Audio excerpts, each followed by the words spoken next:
5.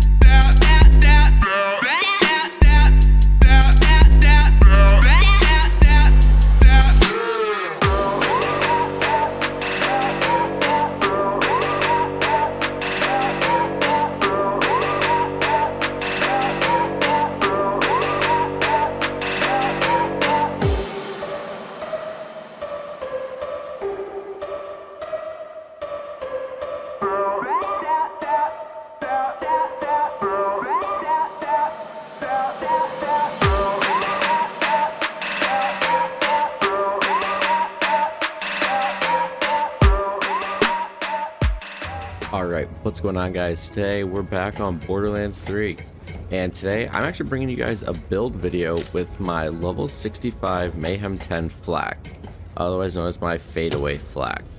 So, and the best part about this build is there is 0 DLC required. Absolutely nothing in here that I'm using is with DLC. Everything's base game with patches and hot fixes all the way up until whatever today is. I don't know if this will still be the same in the future, but as is with the hot fixes and the level cap right now being at level 65, this is what I have, and I've gotten through the Malawan takedown. I've gotten up against any boss, and I've had absolutely no problems going through any of them. So we'll start off with the skill tree. I'm heavily spec'd into the orange tree, pretty much for Megavore, as most fadeaway builds are, with that critical hit chance is just amazing. But to explain the build, we have 5 points into Interplanetary Stalker, which whenever Flak kills an enemy, they gain a stack of Interplanetary Stalker. For each stack of Interplanetary Stalker, they and their pet gain a bonus to all damage dealt. So just pretty much a boost to our damage, and we get these bonuses against robots, humans, and I cannot scroll down, so I can't find a way to scroll down because PC and Epic Games is just awesome. But we get bonuses based on what type of enemy we're dealing with after we get a kill skill. This stacks up to 10 times, I believe. All of the hunter kill skills stack up to 10 times, so up to 130% bonus is really nice. And then we have Leave No Trace. Whenever Flak scores a critical hit, there's a chance for 1 ammo to be added to their magazine. This is really nice because you don't have to waste time reloading when you're in fadeaway. You don't have to waste time just reloading in general. You can just keep spraying into whatever enemy you're fighting, whatever boss, and it is just great. To be honest, I had 1 extra point when I was done with my build, so I just threw it into here because the little bit of bonus reload speed, you know what, is better than nothing. So we put 5 points into Hunter's Eye, which gives us bonuses when we're fighting against humans, robots, and beasts, which is also really helpful in general. 3 points into head count, just because reducing our cooldown means we can be in fadeaway longer, which means we're not going to be getting attacked longer, which means enemies won't be aggroed on us, so we get bonuses from other skills later in the tree that you'll see that'll help out a lot. 3 points into big game, just to double our hunter skill durations and give them a 30% boost to their effects, which is really helpful. The most dangerous game. Whenever Flak kills a badass or stronger enemy, they gain increased critical hit damage, gun damage, and handling for a long time. So after killing a badass, we get increased gun damage, critical hit damage, handling, and pet damage for 120 seconds or 2 minutes straight. We also get bonus cash. I do not believe that this kill skill stacks. As far as I know, it does not stack. But still, that extra 50% gun damage is really nice on top of the critical hit damage bonus that we get. Next, we have 5 points into Grim Harvest, which is just an overall gun damage and action skill damage increase, which is really nice. 1 point into Galactic Shadow, just because the more likely the enemy is to aggro onto my pet, again, they're not aggroed onto me, which gives me bonuses. And an additional 15% critical hit damage is nice. And then Megavore, we all know what this does. Gain a chance to score a critical hit with weapons against any part of the enemy. So more critical hits, more damage, really nice. Alright, so now we're going to move over to the Stalker Tree. This is obviously where we get Fadeaway, and the bonuses that I was talking about here with enemies not attacking us help us out over here. So to start, I put 5 points into Furious Attack, which after shooting an enemy, Flak gains a stack of Furious Attack. For each stack of Furious Attack, Flak's handling and gun damage are increased, and their pet stack gains increased damage per stack. Stacks get after a few seconds. This stacks up to 10 times and 2% per stack. So 20% gun damage bonus and 48% of handling is nice. Looks like the stacks only last for 4 seconds, but you can keep this up all the time because you're constantly going to be shooting. There's no reason why you should ever have less than 10 stacks if you're in a fight. Then we have 5 points into Self-Repairing System, which increases our maximum health and our health regeneration. So a little bit more survivability, which is really nice. And so far, we've pretty much only been increasing our damage. All right, next we have 5 points into Overclocked, which increases our fire rate. And after we reload, we get even more fire rate so 20% fire rate increase for 4 seconds, which doesn't seem like that long, but it actually helps out quite a bit, and especially when it comes to melting bosses. And then next we have Turn Tail and Run. Whenever we're moving, we regenerate health and gain damage reduction, but when we stand still, we gain increased gun damage and fire rate. So when you're standing still, that 25% gun damage and 12% fire rate shreds any enemy in front of you, whether it's a boss or whether it's just a normal mob. They will just disintegrate right in front of you. This is a great skill. And we have 1 point into Lick the Wounds, just because if you don't have an enemy around you, but your pet is, it is a lifesaver. A lot of the time, it is a lifesaver.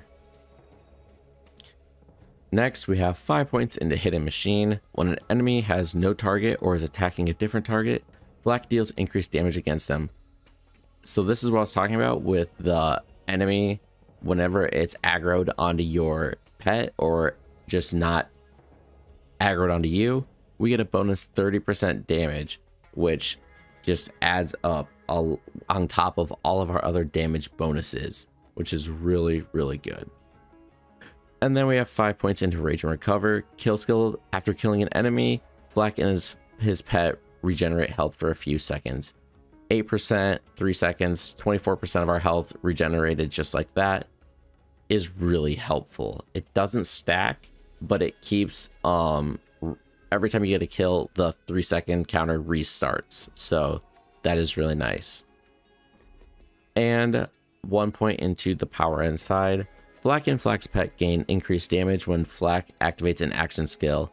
If Flak is at full health, the increased damage is double, so 25%.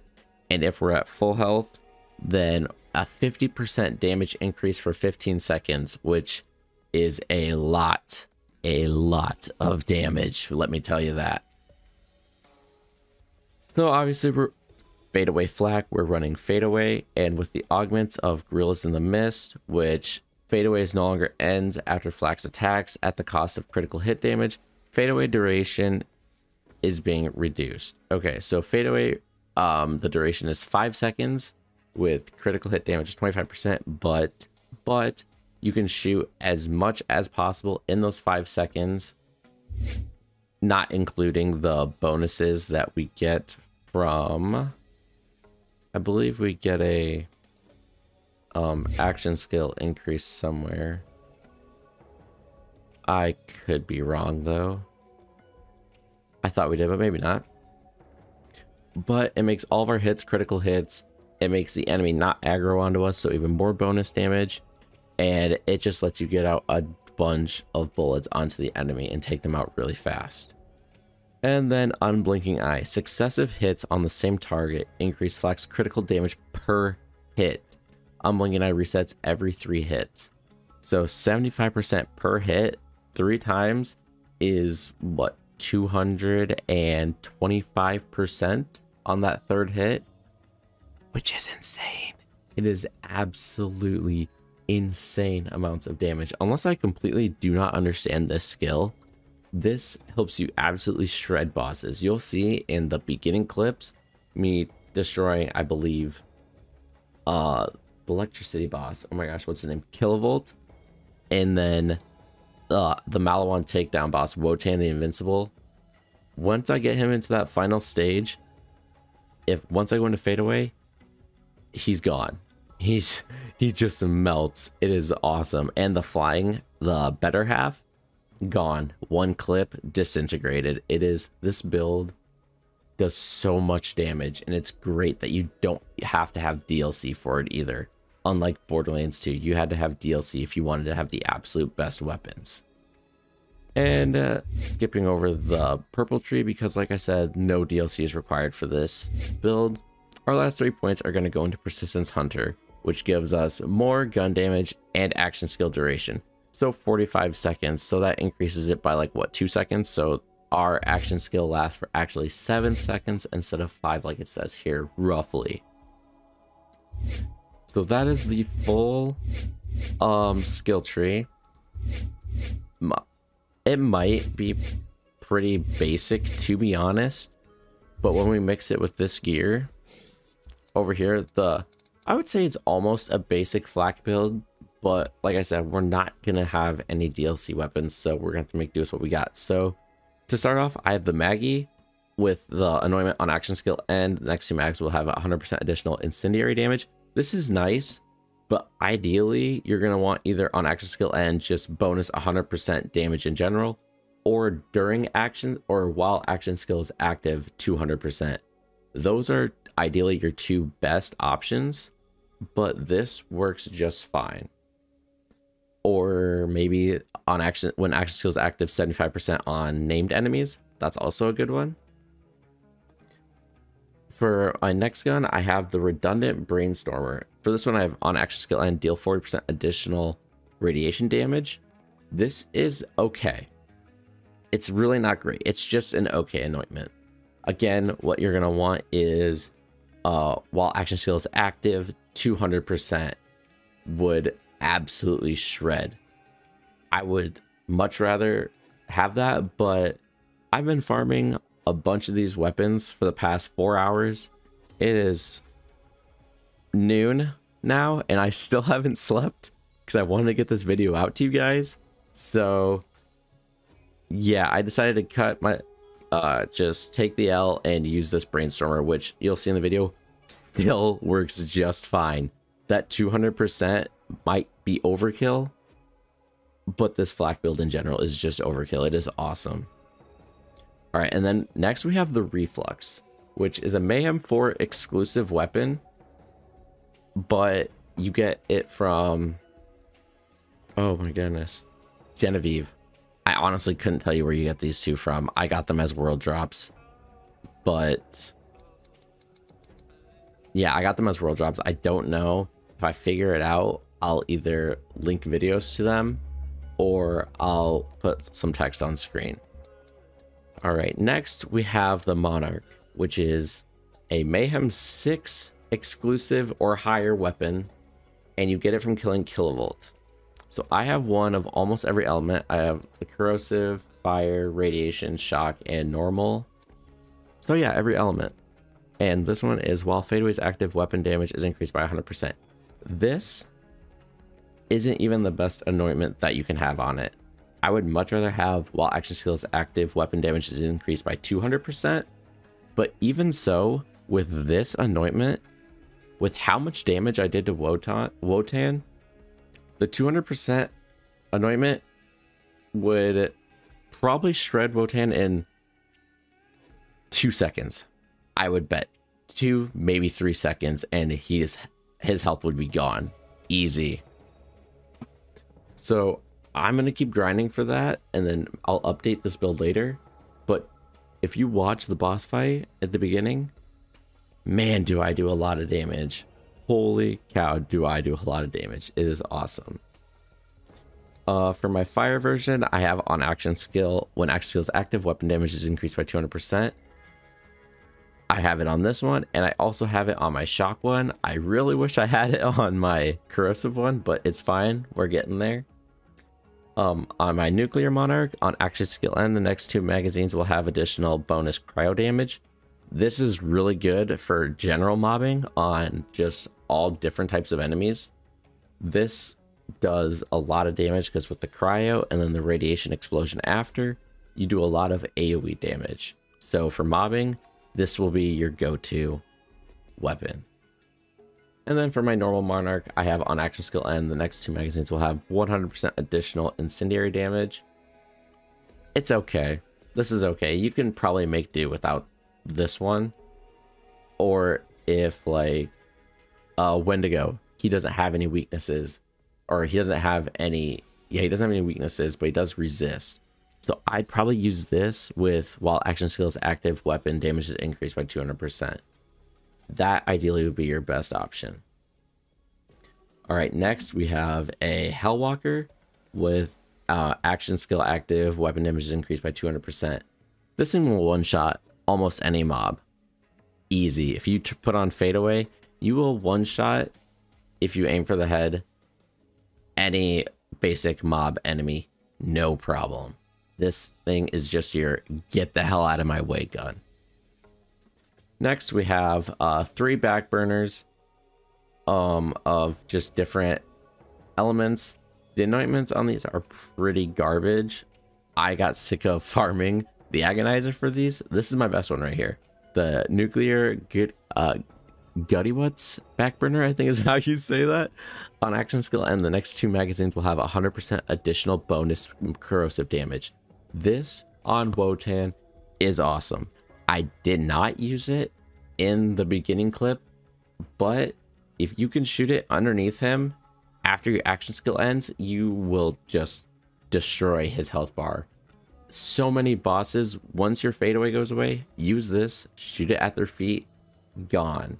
The Kraken or whatever that little mini boss is at the beginning of the Malawan takedown, gone. 1 shot or 2 shots underneath it, just melted. But I just use the reflex, to be honest. I don't want to switch out. I just go into fadeaway, use the reflex, shoot him. It spreads out between all the enemies and they're all just melted, gone. But you always have this option, and it's good for second wins. All right, for shields, right now I have the transformer equipped for bonus incendiary damage. I had bonus incendiary damage. I don't think I did the beginning clip right. So if you want to do even more damage in the beginning clip, switch this out with a corrosive one. See, I have a stopgap, a recharger, and 2 more transformers. I just have one for all the different damages you can do. So I would put on this one, the corrosive one, for more damage. To be honest, rechargers and stopgaps are your 2 best options, because when you go into fadeaway, you're obviously not going to be getting attacked, so you can rebuild up your shield faster, I guess. It's just really good for survivability. When you're fighting Kilovolt, you're obviously going to run the transformer just like you would with any other character, just because you pretty much become invincible in there then.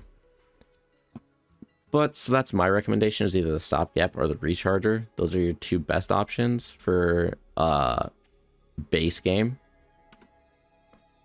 Back off of that. Execute, I just use for throwing at bosses if I want to melt them even faster.